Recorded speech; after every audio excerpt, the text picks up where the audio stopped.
Hey guys, it's Christine, also known as IvyWinter. Thank you for joining me for another Disney video.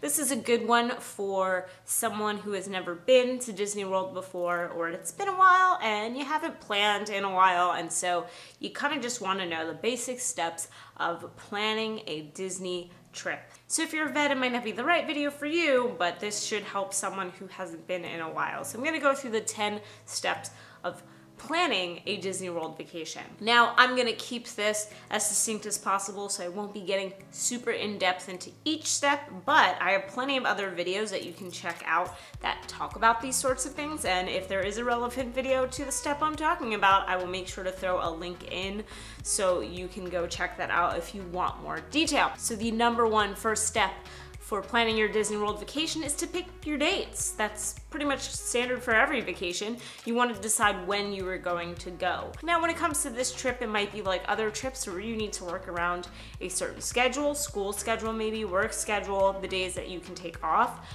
But on top of that, you want to also be looking at the different events and things that Disney World offer to see if there's something that you specifically want to go for. I mean, there are marathons. Maybe you're a runner and you want to go for a marathon, so you want to see when those dates are. You might want to go for Food and Wine Festival in the fall. You might want to go for Flower and Garden in the spring. You might want to avoid all of the special events and do something in the middle of the summer. So you should really check what they are offering throughout the year and decide on what is appealing to you in addition to the time that you might have off. Number two, before you buy anything, commit to anything, research your discounts. So Disney often does have discounts. A lot of people just think Disney World is very expensive and you just spend a lot of money and that's it. And they don't realize that there are a lot of discounts to be had.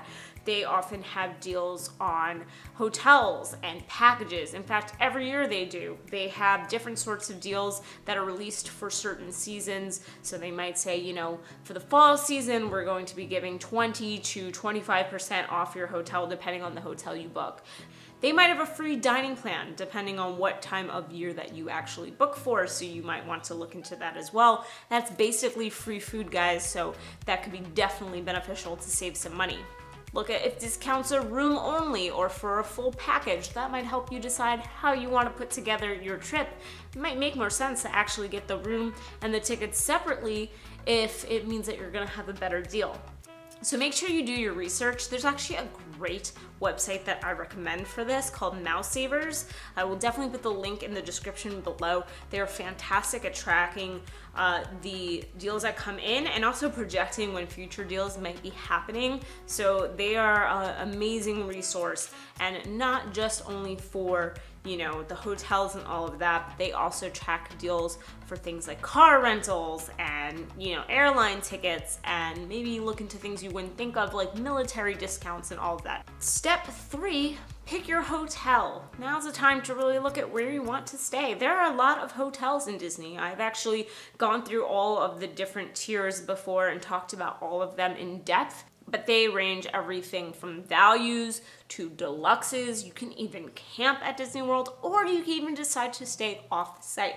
Now is the time to start really looking at what you want to do, where you want to stay, figuring out your budget for your nights, and choosing wisely. Number 4 is to pick your ticket. Now, you might want to do picking your hotel and ticket at the same time, because if they are a package deal, you're going to want to get it all together. But this is just in terms of just thinking about it before you're even booking anything.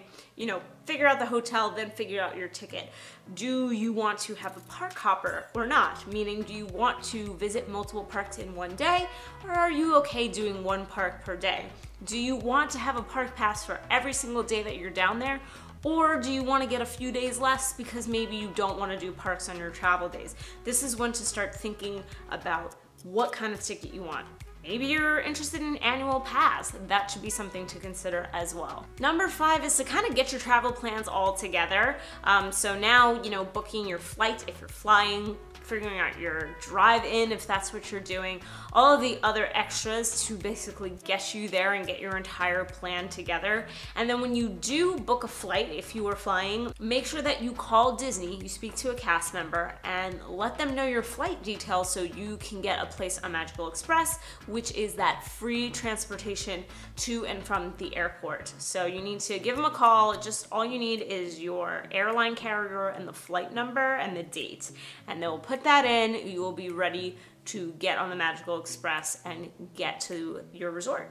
So now your basics of your trip are done. Your sixth step is to pick your park days.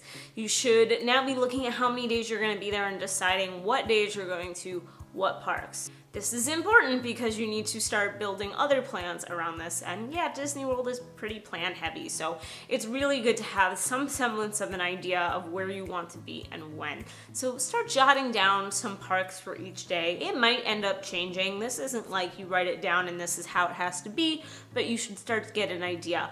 Not only about what parks and what days, but how many days you want to dedicate to each park. I usually recommend for someone who hasn't really been there to do at least 2 days in Magic Kingdom because there's just so much to be done there.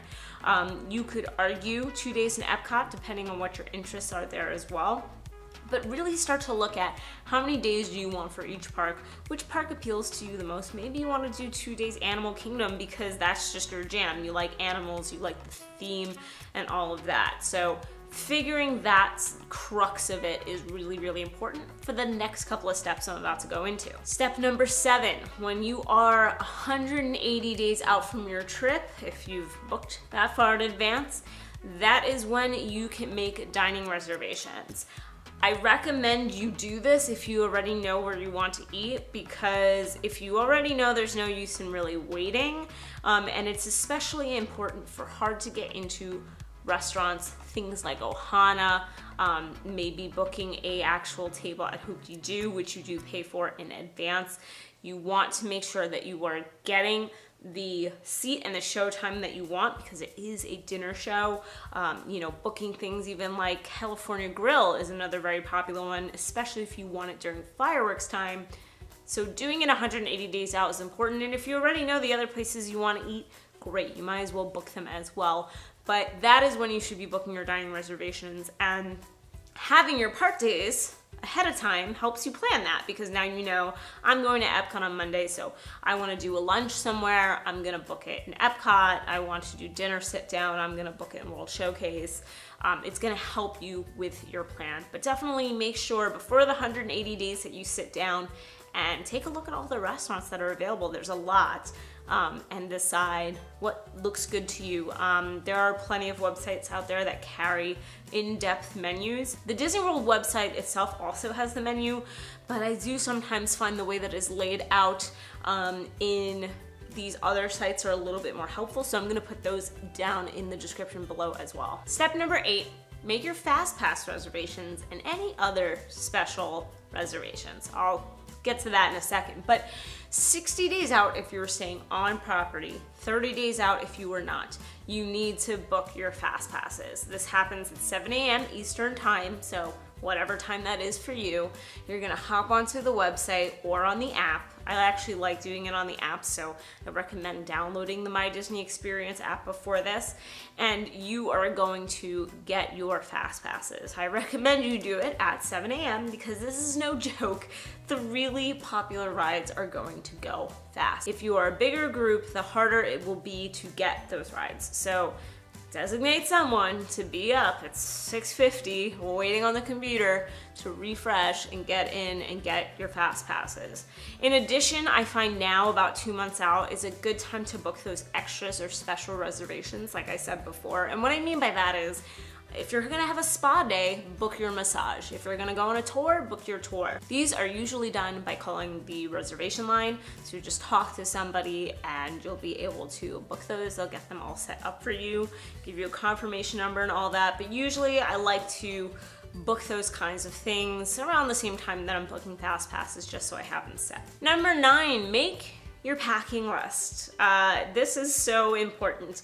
Do not go in blindly. Don't just pack the night before with no plan. It's really important to have a packing list and make sure you're checking them all off And taking into account the change of weather, you might want to be packing ponchos or raincoats because it might be very rainy. It is Florida after all. You're gonna want to pack things like your camera and maybe some extra batteries. You don't want to forget that. Medication, different changes of clothing.